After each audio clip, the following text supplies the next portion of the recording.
Welcome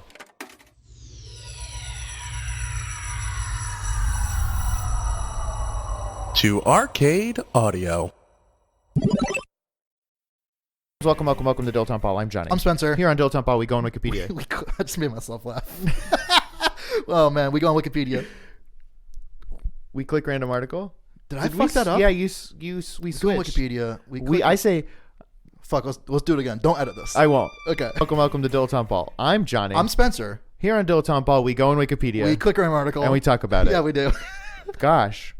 I was just saying, like, two seconds before we started, I was like, I'm lightheaded. No, and you were like, do you need to take a second? And I was like, no, I'm good. Johnny, I've got some great news for you. Oh, is the news that this is the first episode of the new year? It is. Happy New Year. Happy New Year. We did it. How do you say Happy New Year in French? Do you know? Probably like, I don't know. Joyeux. Nouveau année. That sounds right. Yeah. That's probably right. One thing that's fun about French is there is a word for sort of units of time when you are talking about them as units of time, and a different word when you're kind of talking about them as like an experience. Okay. Which is, so like jour is the word for day. If you're Sure, like soup du jour. Yes, like one day. But if you want to say like have a nice day, you'd say bonne journée. And it's like, it just means like the your experience of the time versus the time as a unit of measure. And is that a consistent thing through their entire language? Day, year, certainly. That's so interesting. I don't think there is one for week or weekend. So it's day and year, I guess. This is not the same, but kind of like how we say like just a sec, but we don't really mean sec. It's not the same thing. Yeah. Yeah. It's not. I was trying to think of like something like that. There's something also not the same in Japanese where every word has like, or every character I should say, every kanji character. I'm getting in the weeds on this. The point is you can pronounce it different ways depending on if it's by itself or with other characters. Sure. That's like the shortcut. It's like if this word is by itself, it's always pronounced this way. If it's combined with another kanji, it's always pronounced this way.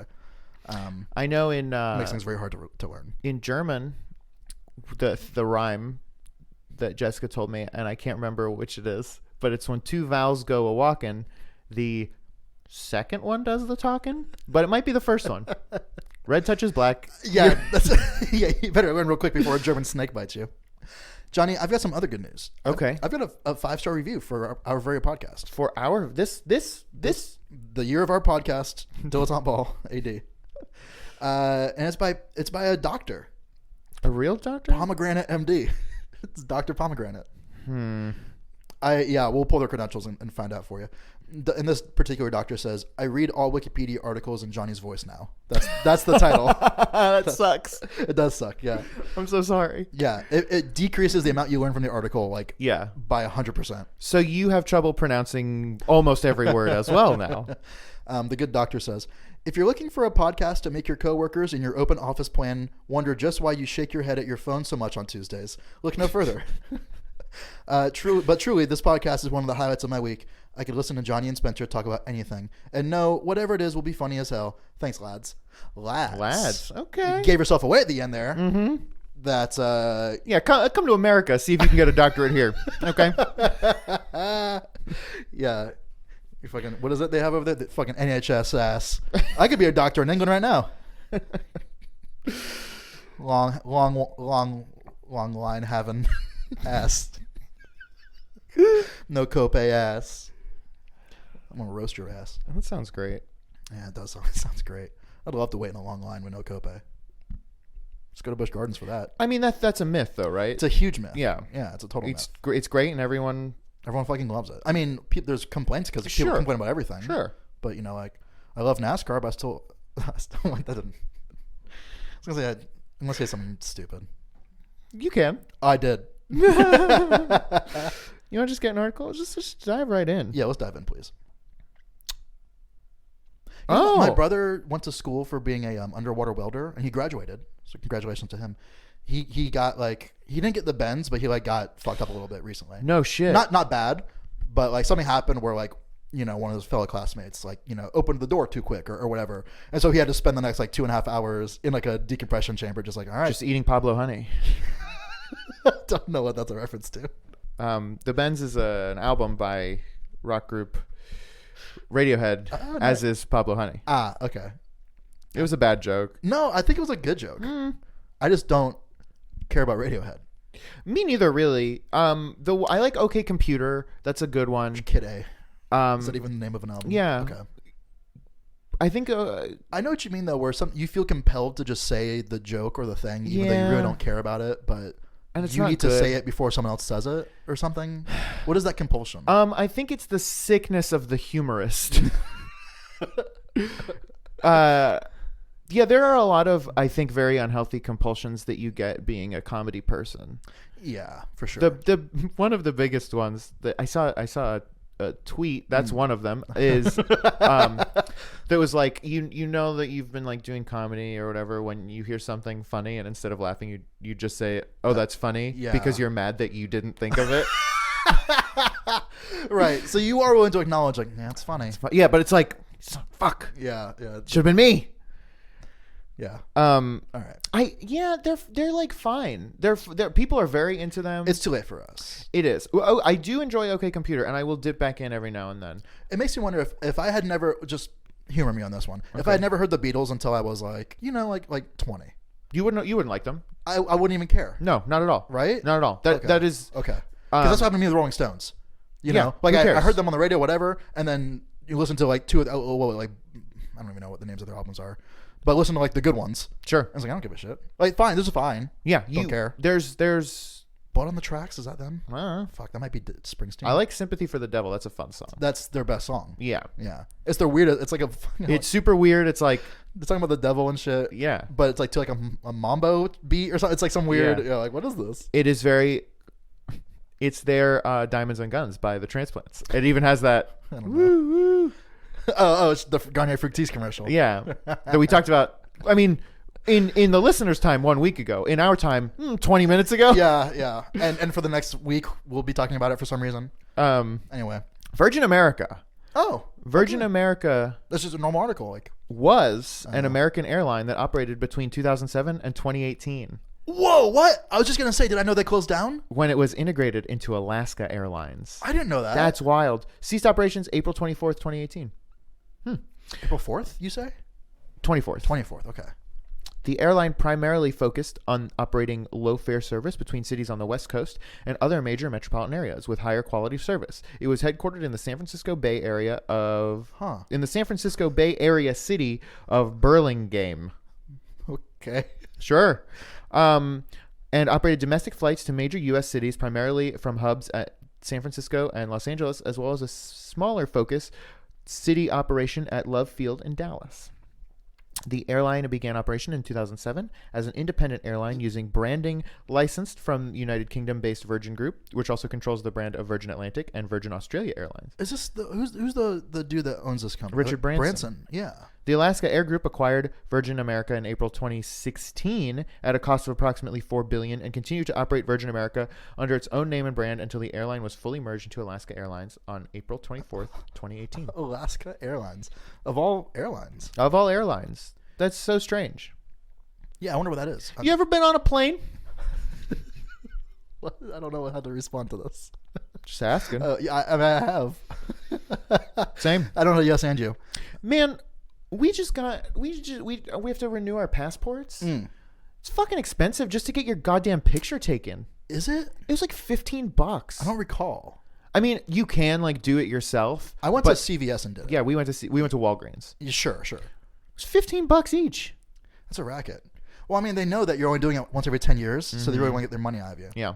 Although in 10 years, you'll be paying $25. Yeah, I mean, when we did it 10 years ago, I feel like it was like $10. I feel like I went somewhere specifically. Like I went to like the passport office and they did it or something. Like, Weird. I don't know. It was funny though because like at the Walgreens, the woman who was working in the photo booth or not photo booth but photo zone, yeah, right. just walked. She was like, "Okay, come on."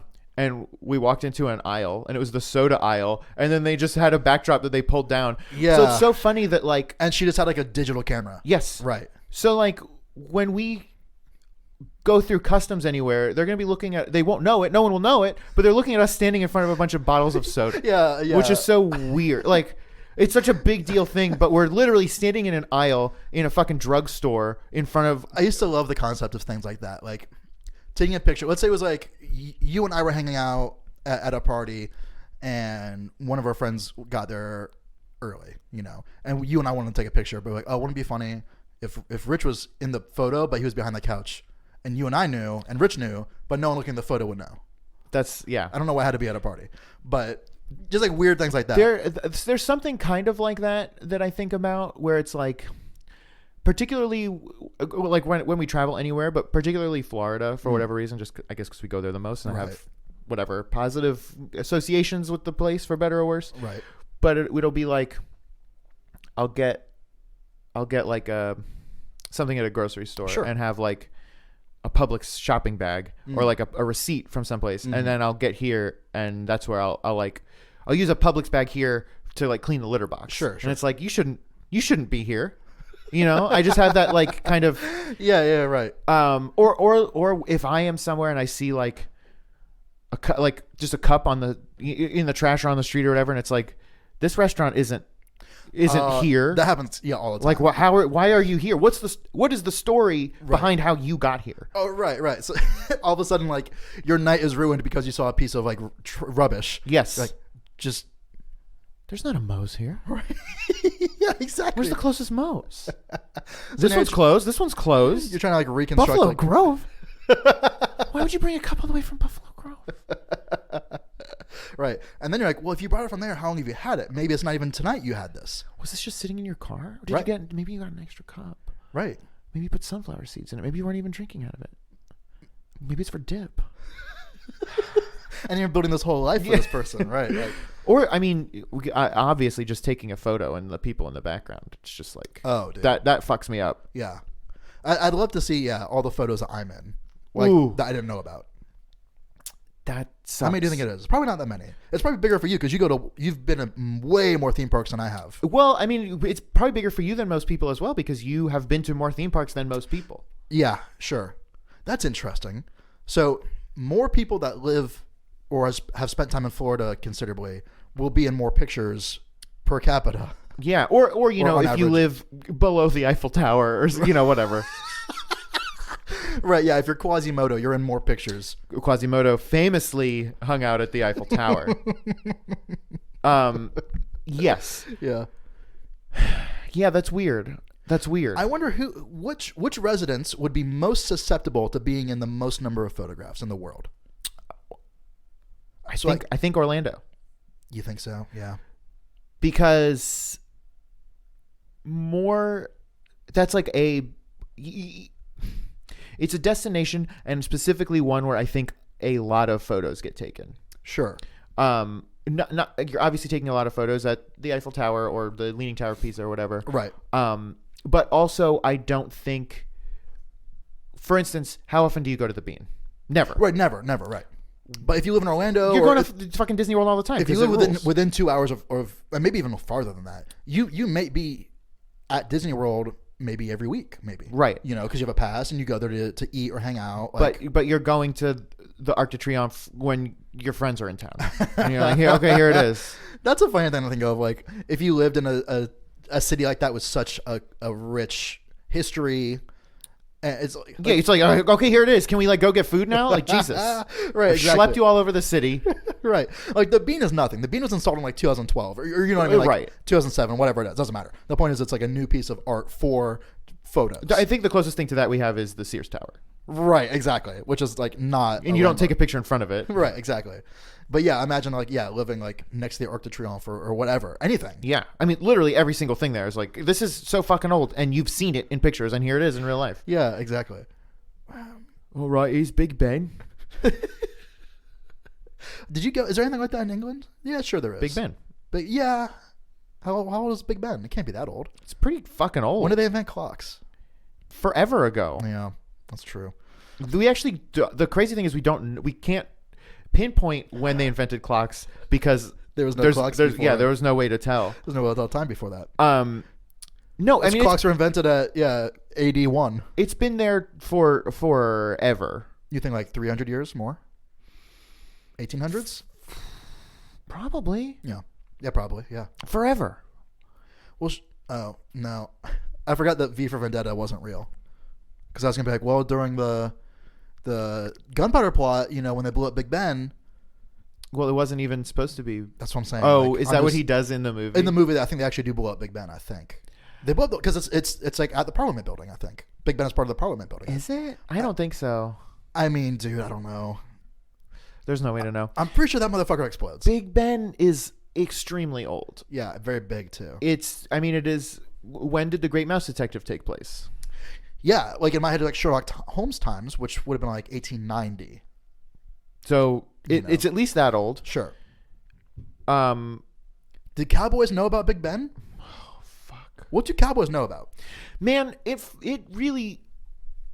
That's another thing that fucks me up is just like, there were cowboys and also New York was just like a full straight up city. Right. Like New York was more or less the same as it is now. Sure, yeah, more or less. Right, and right. also there were like real cowboys. Well, like the cowboys are going into like, I mean, not really, but like going into like the 30s, probably, right? Yeah. Maybe let's say the 10s, like 1910s. The movie True Grit takes place in like 35. I mean, whenever it is, like, there's a stock exchange. There's like the people are like trading on the fucking floor at the New York Stock Exchange. Right. And you're over here like rustling cattle. It boggles the mind. You know what movie I just watched the other day for the first time? Green Mile is what I just watched. I've never seen that. That was why I watched it. It's because I was like, I've never seen it. Because you had never seen it. I'm gonna beat him to it. I'm gonna hold it over him. Yeah. It was fine. It was pretty good. That's a Stephen King joint, right? Yeah. But like, if I'm gonna watch it, this is what I figured out afterwards. Like, he's got another prison movie. And it's called Shawshank Redemption. Is that also Stephen King? Believe it or not. Yeah. What the fuck? I don't know. It's weird. He must have had a period in time where he just got really into like southern prisons. It's weird how. I mean, he also did Stand By Me, which right. You don't associate with him. I don't know how much of a horror writer he really is, because he has some horror novels, but then he also has like shit like that, where it's like maybe some supernatural elements or something. I think he's a horror writer. If you look at, he's written like 45,000 books. I'd say 40,000 of those are horror books. Sure. Yeah, but it'd be like, yeah, if J.R.R. Tolkien wrote like The Lord of the Rings, and then which he did, but then also wrote like, "Are you there, God? It's me, Margaret," or whatever the fuck the book was called, But anyway, yeah, it's an interesting movie. Do you know anything about it? Nothing. Do you know who's even in it? Tom Hanks is in it. Did you know that? I feel like I could see him on the cover of the DVD. Okay, sure. But yeah, I don't know. It's just this really interesting. It may be a some sort of old timey policeman hat. Yeah, I think you're perfectly nailing it. Okay. Yeah, he's like the prison warden on like like a Louisiana death bayou death ward. What are they fucking called? Prison death row. Death row. Yeah, he's like president of Death Row Records. Him and who the fuck was on Death Row Records? P. Diddy, did he start it? Suge Knight, maybe? I would assume it was like Dr. Dre, and all those fellas, because they mention it. I was thinking of New York dudes. I think it's a New York company. Am I wrong? Fuck. No, I think you're right. I think it's West Coast. What am I thinking of? I don't know. The other one. I'm a West Coast rap guy. You're a West Coast man. I think you're right. I'm almost positive, because there's a line. Welcome to Death Row. He says on the Chronic, I'm pretty sure. Mm-hmm. Yeah. Damn, dude. I think in 2001 there's a line that's like, this is dedicated to all the fellas who were down from day one. Yeah. That's what I'm thinking of. Okay. Welcome to Death Row. Yeah. I'm glad we got to the bottom of that. How much hip hop do you and I actually know? None. Two albums worth or something. Yeah. I mean, I know a lot of the Chronic and 2001. I'm pretty well versed in. Like, I was watching some stand-up specials. I was watching like Laugh Factory clips yesterday for some reason. Okay. And there was a guy that was doing it was a whole playlist of like crowd work type stuff. That's great. It was fun. It was really fun. And there was one I think it was like what's his name? Gerard Carmichael. You know what I'm talking about? He's like a newer comedian. Newish. Did he make the show The Carmichaels? Unrelated. No, I think that is him. Okay. Yeah, maybe. Yeah, I think it's his show. I think it's Michael Carmichael. Yeah. Well, anyway, the point is he's doing something, and he just looks over, and he says, "Dude, where do I know you from?" To like some guy in the crowd, and the guy's like, like yeah, I'm so and so. He's like, I fucking knew it. He's like, you're Fat Lip. You're from Farside. It was like some guy from it's like a rap group who I wasn't super familiar with, and I was like, I would never have been able to pick out somebody from a group I don't really know about, one of their specific members. And I was just like, damn it, dude. Like, I don't know anything. Yeah. And he was like, oh, dude, like I loved you on so and so, like this track or whatever. And the point of the whole clip was like, the guy was like, hey, I got a joke. and Carmichael was like, all right, fucking like come up, and the dude was just like plastered, like wasted out of his mind. Oh no. And he told like some like weird street joke that just didn't make any sense, and the rest of the clip was just Gerard Carmichael or whatever his name is just being like, boy, you know what, hey, you tried, man, like what am I gonna do, like I'll tell some shitty jokes too, man. I'm with you. Like I'll tell some shit that doesn't make sense too. That's very good. Crowd work is so fucking good. Yeah, like seeing people that are good at crowd work, it's such a delight because you're just so honestly funny. Yeah, like you cannot be denied. You are a funny person. Yeah, that's so cool. Yeah, it's really cool. I think it's better than improv. I don't know what it is because like if you're good at it, the hit ratio is so much higher. Well, it adds an additional variable that improv doesn't have, is that everyone that you're working with is also an improviser. Yeah, sure. There's a real danger to crowd work. There is an absolute danger. It's the same with like watching fucking Crocodile Hunter. I knew you were going to say that. That's weird that I knew you were going to say that. I was on a collision course for that reference. Shit, man. Didn't we just get into some Crocodile Hunter clips recently? We were watching him on like Conan or something. Yeah, we just watched a video of him on Conan. What a delightful man.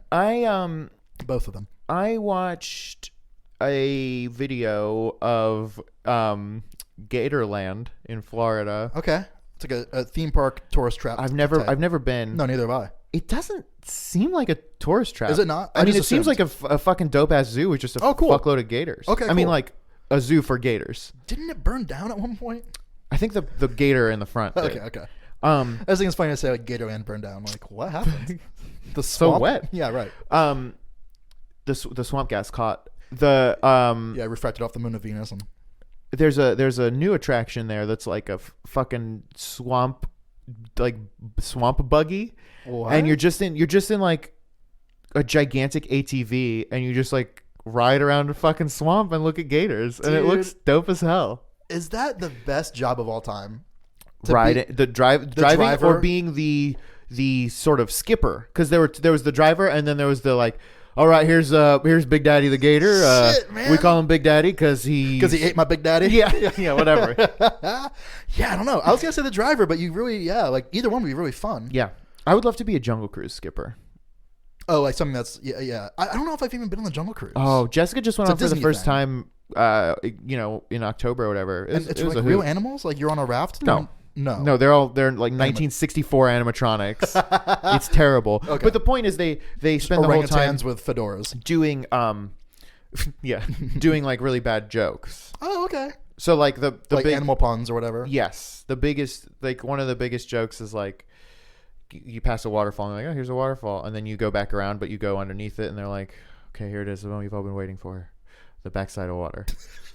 It's just like all so stupid. It's so dumb. I love that, and it just seems so much fun because it's all like there are two ways you can do it. You can do it totally like deadpan, or you can get like really fucking into it. And I think they're both good, and I don't know which one is better, but I love the idea of being able to like A/B test it and stuff. Yeah.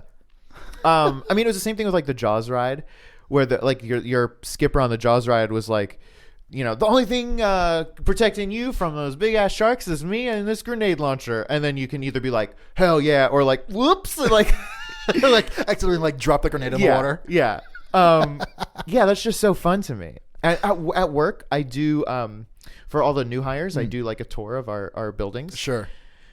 And I want to write a Jungle Cruise type script for this tour. Maybe you should. That's a cool idea. I bet they would love that. I keep trying to think about like what I would put in it, and I don't know.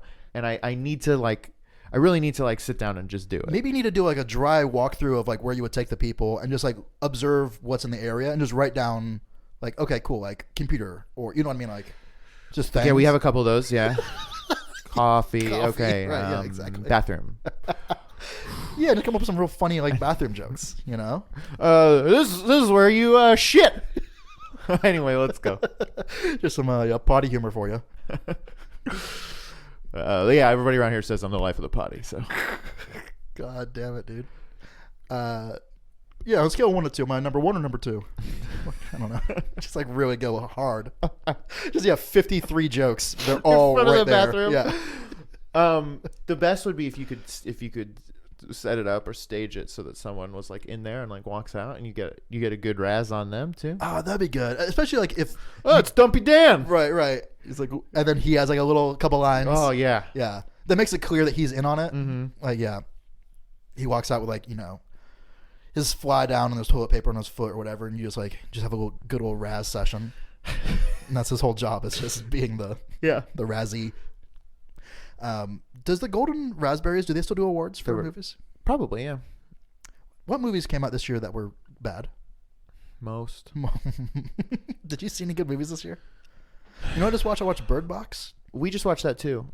It's fine. It stressed me out too much. Oh, wow. It was very stressful for me. I can't watch anything that is not super chill. And it's not like, I'm obviously not worried about like it happening. Yes, right. but the thing that stresses me out about all of that is the way that the people behave, because no matter what happens, if something goes down, people will behave like that. People will be like fucked up maniacs. Yeah. Yeah, totally. I mean, that's the thing. The scary thing on The Walking Dead isn't the fucking zombies. It's the fucking maniac people. Well, I mean, they even say that there's a line in the book that's like, basically, it's where they realize like we're the Walking Dead. It's like, okay, you fucking dickheads. Yeah, you got us, I guess. I hate it. I hate it. Yeah, it's the people that are the actual scary thing. Yeah. It sucks. And when you think about it too hard, you're like, there's so little like keeping us back from something like that. I mean, it's the same thing. It's like, it's the same thing as like we all pretend that money has value, so it does, and as long as you don't think too hard about it, it has value, but it doesn't, and we're all just pretending that it does. Right. And it's the same little thread that's keeping everyone from just like going berserk. It's like, oh well, we just don't kill people because we don't. Right. And that's it, and it's fine, and we all agree that we just don't fucking kill people. Mm-hmm. But all it takes is like a handful of people to be like, actually, I guess we do fucking kill people, and then that'd be it. That would tip the whole thing over. Yeah. Yeah. Right. Well, that's and the Big Lebowski I just rewatched, and there's a part where someone steps over the line when they're bowling, and John Goodman's character like has a fucking fit and is gonna murder him with a gun. It's like that. Did that movie hold up? Yeah, pretty much. It was a little long for me, but that's unsurprising. My attention span is bad. And I feel like that's kind of, par for the course with movies. Well, it's particularly them. You got two boys directing that movie, That's true. So they both want to get a whole movie in there. That's true. So you split the difference, you get a movie and a half. Yeah, that's a good point. Yeah. I also just watched Burn After Reading. I'm in a real Coen Brothers. I enjoyed that, and it did not get good reviews. It was much shorter, which I had to appreciate. It was just a fun romp. Sure, yeah, but they do such a good job of making characters that don't have any redeeming qualities, or the characters are who the characters are. Yes, and that's just what they do for the whole movie. And it's so hard to like watch a movie like that and just be okay with that. Okay, sure, because they don't hold your hand. You know what I mean? It's like, yes, no, this person sucks, or this person dies, or this person does this, and that's just what happens. Yeah, because that's what happens in the world. And most movies don't really do that. It's like, this is the good guy, so he wins.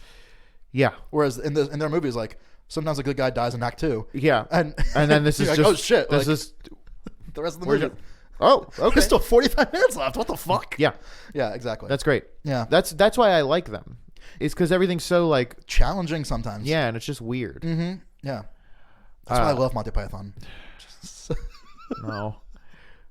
I've been meaning to rewatch The Big Lebowski because it's been a minute. Mm-hmm. And it's like everyone's favorite movie, which it's weird. It's super weird because it's a weird movie. Yeah, like why is that the movie that everyone? I don't know. You know what I say a lot. What? The like line from that I say the most is if I say someone is like good, I also say and thorough. What is that? That's a line from the movie. She's talking about the doctor. She's like, he's a good doctor and thorough. It's funny how little lines like that just get stuck in your craw and you say them for the rest of your life. Yeah. And it's just like you can't help it. You just Yeah. can't help but say it. And then someone will like, oh, what's that from? You have to explain yourself 100 times.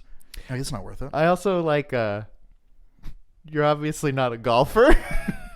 Oh, when he asks him like what a bowling ball is or something, like yeah. Oh, it's so I funny. feel like every line that the dude has in that movie is just like an aside to the audience. Yeah. Just like, are you hearing this too? Like, am I the only fucking sane person in the whole movie? Yeah. Oh man. So yeah, those guys are pretty good. Let's write them a letter. No. No. No? It's so hard. What was their most recent movie? What have they done recently? Well, that's why I started watching their movies, was because they did the Bout of Buster Scruggs. Oh, how was that? It was good, but it was another one that was real challenging. Like, boy, like a lot of people that I like are just getting killed, huh? And Fair. It's like a there's like it's 9 like little movies or 8 little movies or That's something. fun. Yeah, it's really fun. It's little bite-sized movies, but in like 6 of them, the good guys die. And it's like, well, fuck, man. That's great. Just like real life. That's the thing. It is, and yeah, and the ones where the good guys do win, you're like, fuck yeah, like all right. Like sometimes it can't happen. I like that. I want the way I want the Marvel Cinematic Universe to end is I want the fucking bad guys to win, and then I want that to be the last Marvel movie. The one that just came out where like half the people died. Boom, done. Last Marvel movie. I'm honestly with you. I wish that would have just been the end. Like, because most of the time the bad guys win. In real life, you're saying? Yes. Yeah. And I just, I don't know. The same thing happens in wrestling, where like a lot of the times the good guy looks like an idiot, and the bad guy just he wins because he's willing to do whatever it takes to win. Yeah. Yeah. I obviously want all of the bad guys to get hit by giant buses and be dead forever in real life. But yeah, I don't know. Like the world is mostly Darth Vader's, and they win and they win and they win and they win. I know. I think the and then they die. The world is not mostly Darth Vader's because Darth Vader has redemption. And I think most of the bad people in the real world don't.